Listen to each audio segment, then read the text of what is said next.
Shubor nakaslem Jngoh-Kai Hima.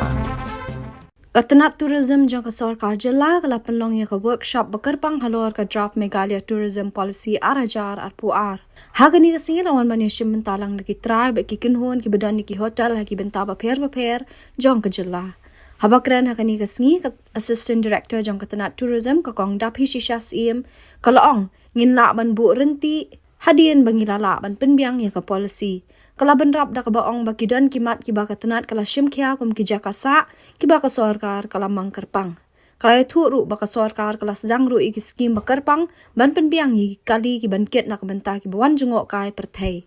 Kala kenturu ya baro banyat lang khnang bakin la ban penbahashu shu ya kani ka kam Jngoh-Kai ha kejela. Na kalyang uchadana Roy Chowdhury habakran hangni ulabatai ben pa ben halor kimat kibadon kam kum kijaka kiban kriang ki Paidbah ki bawan Jngoh-Kai perthai ha kejela ulo ong ru ba ka kanhun kan sapet benia halor ki we ki benta ki ba ka sarkar ka de ban shimkia bat kring ki Paidbah na kaleng kejela Lyngba ka kam Jngoh-Kai ki Paidbah kejela kinyo kalat ban Kamai bat imja na kani ka kam and send to the email ID info@iohlad.tourism.gov.in latest by the 17th December 2022.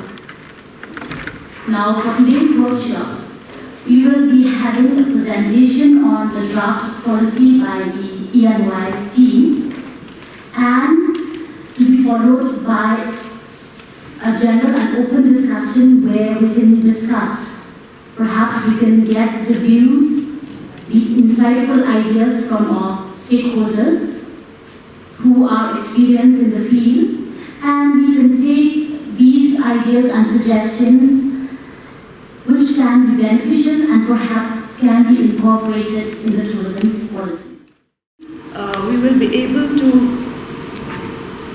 put in place whatever we have laid out in the document, and we have envisioned certain core guiding principles of the draft tourism policy, and certain trust areas have also been identified where actions will be initiated in the immediate, the medium and long term to achieve the overall objective of the vision of the policy.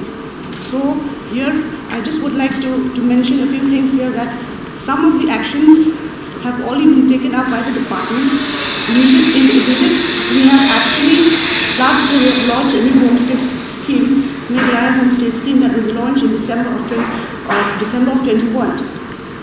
Now from that period till now, we have actually been able to sanction a total number of 183 homestays across the state till today.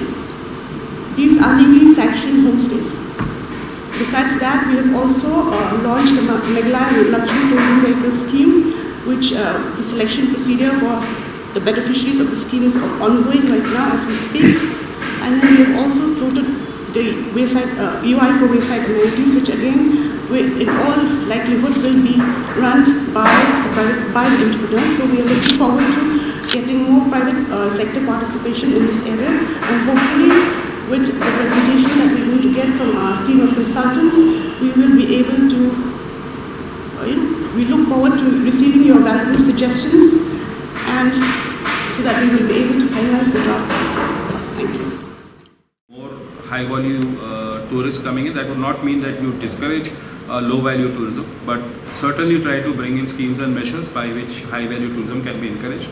A couple of things of course came out of that was the accommodations, accessibility of these sites, a more confidence building exercise in certain international forums, and also what we also looked at when we analyzed the tourism inflows. We found that tourists is coming from only 2 or 3, 4 major states. So there are, while 3, 4 states are doing well in terms of tourism inflows, other states are not being covered as much. So therefore we also said that how do we go to those states which are not being covered. So these are 4, 5 areas that we looked at when we looked at creating the strategy document, and which I think we will, as we work ahead, would look at focusing. And of course, there has been significant movement. Couple of large branded hotels have started coming in. Once couple of those large brands come, it also brings in support to the other people. So when people come in, the other thing also that we saw is that there is a perception that availability of accommodation is not very high. So there's always a worry that when you go into the net, most of the time the rooms don't seem to be available. So that is again one aspect that we looked at when we were doing a survey of some of the tourists who came. Many people came back and said that when we were planning our stay, when we checked out, the accommodation did not seem to be available. So maybe those are some things that we looked at. Carrying capacity studies is something that I think the department will be taking up to try and measure what is the carrying capacity of the region, and then try to see how those can be controlled. And then also look at low impact tourism activities which would protect the environment and bring in income to the community. So I think those 3-4 areas which were fundamental to us. The other thing is that also what we would like to focus is how do we bring in higher employment and higher income to the community coming in. So while there are excellent exercises, when we looked at case studies, I think community-driven tourism and community direct income coming into the community is something that have wonderful case studies in Meghalaya.